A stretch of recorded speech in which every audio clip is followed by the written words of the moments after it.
The Long Road by Wolfland. In the morning, Stephen nervously made his way down to the main desk. Joy looked up as she saw him approach, and she gave him a soft smile. "Your electric is going to make it, although it's still in rough shape."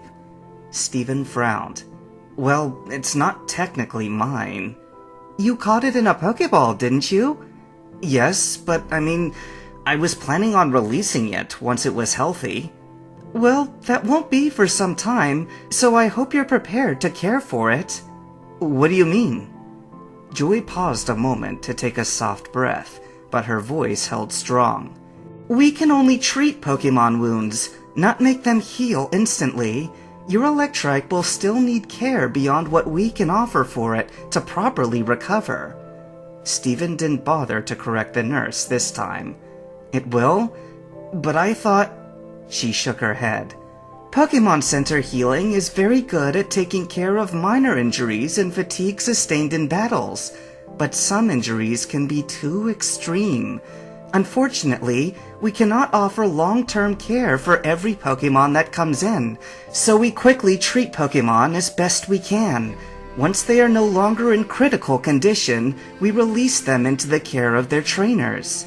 Suddenly, her composure slipped, and her gaze fell. "As much as I would like us to be, we're not a Pokemon hospital. We can only do so much." Stephen stayed silent. He had never considered that the Pokemon Center was only a quick fix. He just assumed the hospital was for treatment of Pokemon that weren't trained for battle. Suddenly, an air of concern fell over him. What if Beldum or Aron had gotten seriously hurt in Dewford? Never mind the fact that he was able to make it to Slateport with his own injuries. The cast felt like a small price to pay compared to the sorts of injuries that could happen in a Pokemon battle, and it was a price he would be willing to pay again to protect his partners. The fingers of his right hand clenched tight. "Thank you, Nurse Joy. Please let me know when I can pick up Electrike." "Actually, you can take him with you now." She pressed a button on her computer as she spoke. "He'll be sluggish for the first day or so feel free to just let him rest. But after that, you'll need to let him out of his ball so he can stretch and get used to the cast." Her eyes briefly flicked to Stephen's own, before a Chansey appeared from the back of the center, carrying a small Pokeball in her paws. "Here he is. Please take good care of Electrike. Although from everything you've done for him already, I think he'll be in good hands." Later that afternoon, when the realization finally sunk in that he had an official new teammate, Stephen decided to let Electrike out so it could meet Beldum and Aron. His two Pokemon excitedly hovered close as he sat in one of the parks nearby the center, rolling Electrike's ball in his hand. "All right, guys. The nurse said he might still be groggy, but it's time we met our new partner." With a gentle toss, he summoned his newest Pokemon, and he realized this was his first time getting a good look at the electric type too. Even though it wasn't a planned capture, he still felt a thrill in getting to meet a new friend. Standing squat on 4 sturdy legs, the Electrike wobbled only slightly before shaking itself, static crackling across its green and yellow fur. It yawned, revealing a lolling pink tongue, and then blinked slowly as Stephen and the 2 inquisitive steel Pokemon came into view. Immediately, its demeanor shifted, and it began to bristle and snarl, bearing a set of sharp teeth. Beldum whined a single cautious note, but Aron was not as sympathetic, growling back at the hostile Electrike with narrow eyes. Stephen's heart sunk at the electric type's reaction. He couldn't blame it, really. It was hurt, confused, and probably scared to suddenly find itself somewhere unfamiliar and surrounded by strange people and Pokemon. He knelt down to the ground and called Beldum and Aron back to his side. Slowly, he reached out with one hand, palm upturned.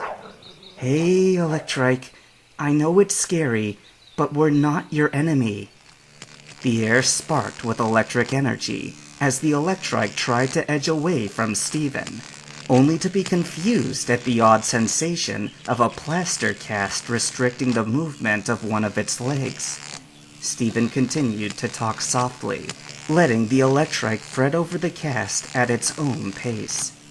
"You had an accident, a nasty fall, so we took you to the Pokemon Center to get help." The Electrike's snarling had reduced to a suspicious growl as it eyed Steven, but it did begin to hesitantly move towards his outstretched hand. "That's it," he coached. "Nothing to be scared of. Let's be friends." Beldum chattered some encouragement, and Electrike's growl softened ever more. But just as it stuck its nose out to sniff at Steven's palm, the air sparked with electricity again, and Electrike winced.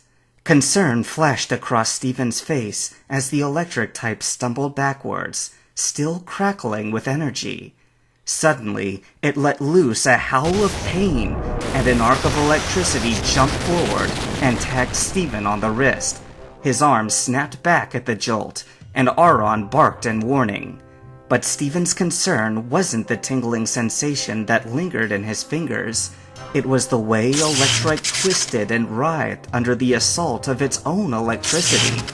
He didn't know much about electric-type Pokemon, but this wasn't right. He shook off the remains of the electric attack and quickly grabbed Electrike's ball, returning the distressed Pokemon. Beldum whined again, sounding even more worried than before, and Steven silently rose and headed straight back to the Pokemon Center. "Something's wrong with Electrike?" Joy's voice held a tinge of disbelief, as the Pokemon in question had just been discharged mere hours ago. Steven nodded. "He's been hurt by his own electric charges." "You were out training an injured Pokemon?" Steven frowned.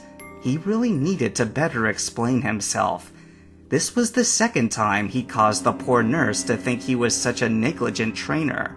"No, I let it out to simply stretch as you said, and it seemed like it wasn't able to control its charge."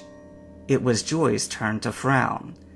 "That sounds odd, but if what you say is true, something more serious must be going on with your Electrike.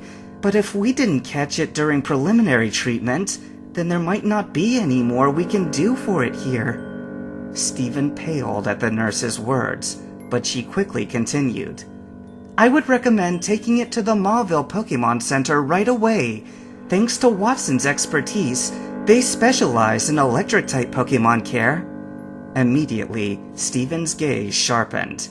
"Then this cast has to come off today."